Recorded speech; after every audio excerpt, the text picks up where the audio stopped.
It's a mouthful of a topic. Creating and sustaining cultural heritage in contemporary India. It reminds me of a bureaucratic jargon. In fact, one has to make a bit of sense out of it. It's too large to handle. I'd start with the presumption, can you create heritage? The answer is no. You create culture. You create cultural expressions. Heritage is what happens when they last long enough for you to cherish. You can have something which is very controversial today. The Beatles, for instance, once upon a time, Carnaby Street, the psychedelic art, or even Geeta Dutt was taken in the 50s as kitsch. Ravi Verma was taken as kitsch. Over the years, we marinated, we ruminated, we have come to love them, we now treasure them as part of our heritage. So my small submission is, you create culture, you can't create heritage. Let the world decide what's heritage. It has to have, of course, a sense of aesthetics, but that is rather flexible. As I said, psychedelic art was taken as outrageous when we were kids. Sustain heritage, yes, of course. That is a task because, as the French call it, heritage is a very neutral word. The French call it patrimony. It's a bequest. It's what the nation has given you, what centuries of labor and vision have created. Sustaining is essential, but in the atmosphere in which we work, let's split the subject into two parts. It makes it easier. Intangible heritage and intangible. Tangible is what you see around you, the Indian Museum, the Victoria Memorial, the ASI monuments, etc. Having handled the subject, let me tell you the insider's perspective. The way we are going around calls for a lot of improvement. The ASI, for instance, has about 4,000 monuments. I don't think they have 4,000 monument attendants, which means half of them are not even guarded by a guy with a stick. So it's just there. You notify them because somebody asked you to notify. The ASI has done its job. I wouldn't like to be caustic.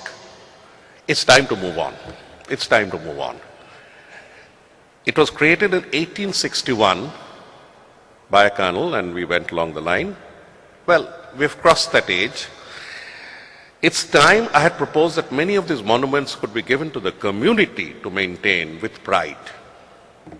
Many of them could be given to the community just to guard them and be the pride and the center of a community, rather than have it within barbed wire and a blue enamel board which says this is a protected monument but doesn't tell you what the monument is. So ASI, this has been one of our missions, and the task of ASI was to bring out Indian history and present it to Indians. See, at the point when we started, just remember, we had no sense of history. Let's go back by 150 years. There was no Ajanta, there was no Indus Valley, there were not a single Buddhist monument of consequence. It was discovered stage by stage, and we went on retrofitting that part of Indian history. Open a textbook in 1955. Mohenjo-daro was discovered in 22, and they went on working till about 42. 46, Mortimer Wheeler goes and finds out Harappa. By 48, he had submitted his first report. By 55 also, it all said we started with the Aryans, whatever that means. We started with Vedic civilization. And then all after that, we started retrofitting Harappa and say, okay, we go back for another 1,500 years. ASI's job was difficult, but as I said, it's time to move on. We have certain solid evidence, and they are mainly stored in buildings like these. So it brings me to the next part of the subject. ASI can bring out, or other people, other institutions can bring out pieces of tangible heritage. Historians can make sense out of them, position them, give us a sequence, and they're preserved in museums. Now look at the condition of museums. Venugopal, that reminds me, that was a good DVD till you brought the VIPs in. We can do that by knocking them off and putting in more exhibits. Where's Venugopal? Somewhere there.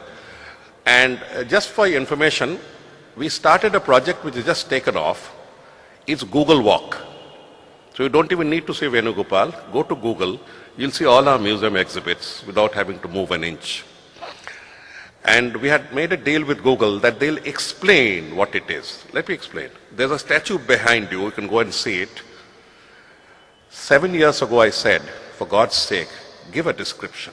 It's a black basalt statue written Tara, circa 12th C, Bengal. What the hell does it mean? It's Tara. It's Tara, a Buddhist goddess who stayed back in India without visa or passport. She's now been absorbed into the Indian pantheon. She just stayed back, jumped visa. So Tara, a Buddhist goddess who comes into India, is deified and becomes part of the Shakti. In fact, Tara Peeth, the shrine of Tara, is taken to be one of the great institutions. So that is how you make a story out of it. Don't put a black basalt. It's not his fault. They've been doing it for 2 centuries plus. Now, the other difficulty is that there's no space to display. Do you know that the Indian Museum shows you only 6% of its holdings? Just 6%. The Victoria Memorial, 15. Janto? 15%. That's it.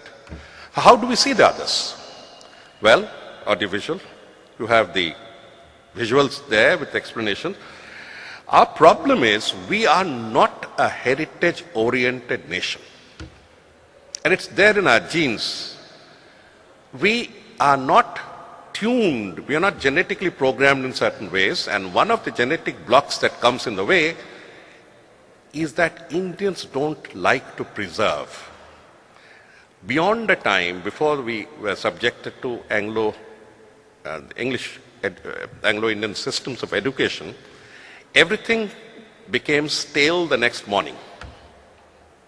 Everything comes with a shot, with a programmed life, after which it becomes either dead or stale or putrid or impure. If a person dies, his clothes are all burnt out or distributed to the poor. You're not supposed to keep it at home. So we had what we call the deliberate erasure of memory. We just erased it. We burn, break the pot, and don't look back. It's just a memory. So this is in the genes, and this was then tutored by Anglo-Saxon education. And within our class, people like us have some feeling for it. The rest of the people just don't know what it's all about. Victoria Memorial, I used to see the largest crowds go. But most of them used to ask, where is Maharani Victoria? Or where is Touché? I mean, so this sense of history, the sense of belonging, the sense of keeping things back, it's time to change. Now coming to intangible heritage somewhere where we score a lot of brownie points. Remember, there's an inverse relationship between tangible heritage and intangible. India is not a fully monetized economy. What does it mean? It means that if I am going out to a movie and I want to leave my kid, I give it to the neighbors. We don't hire a babysitter. It's love and friendship. So it's not monetized. So the stronger is a monetary economy, the lesser is the level of intangible living heritage. Of course, there are living heritage, intangible heritage that comes out even under a flyover. The junkies under a flyover and stuff, tramps under a flyover, but that's another form. So India is now 5th in the world's listing of World Heritage Monuments, hasn't done too badly. But when it comes to intangible, the sad part of the story is that when the United Nations, UNESCO went on listing, our chaps were sleeping. By the time we got it, we now have about 22 inscriptions, but then that is not the yardstick. As you saw, the performance of Manipuri dances is more enthralling than all the boring speeches that we can give you. With these words, I leave it to the rest of the speakers. We'll carry on. Thank you.